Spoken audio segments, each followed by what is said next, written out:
கடாயில் தேவையான அளவு எண்ணெய், 1 டீஸ்பூன் உளுந்து, உளுந்து நல்ல கலர் மாற வரைக்கும் வெயிட் பண்ணலாம். அடுத்தது 4 பச்சை மிளகாய்,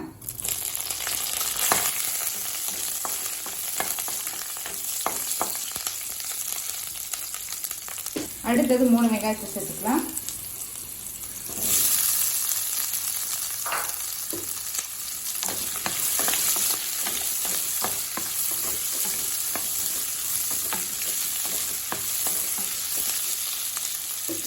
அடுத்தது கொஞ்சம் தக்காளி.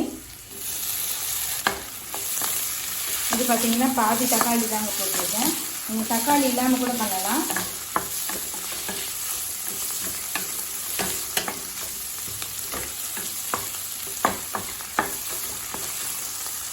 அடுத்தது கொஞ்சம் இஞ்சி,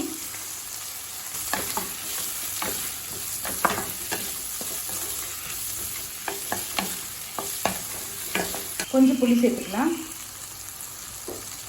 அடுத்தது ஒரு கைப்பிடி அளவு புதினா. புதினா சேர்த்துட்டு ரொம்ப நேரம் வதக்க வேணாங்க. டேஸ்ட்டு பார்த்தீங்கன்னா கசப்பாயிடும். நல்லா லேசாக வதக்கினா போதும்.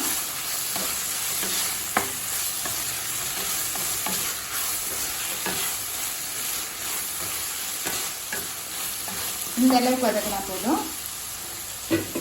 தேவையான அளவு உப்பு. இப்போ இது கொஞ்சம் நேரம் ஆறின பிறகு தேவையான அளவு தண்ணி சேர்த்து மிக்சியில் நைஸாக அரைச்சிக்கலாம். இப்போ அடுத்தது சட்னியை தாளிச்சிக்கலாம். தேவையான அளவு எண்ணெய், 1/2 டீஸ்பூன் கடுகு, கொஞ்சம் கருவேப்பிலை,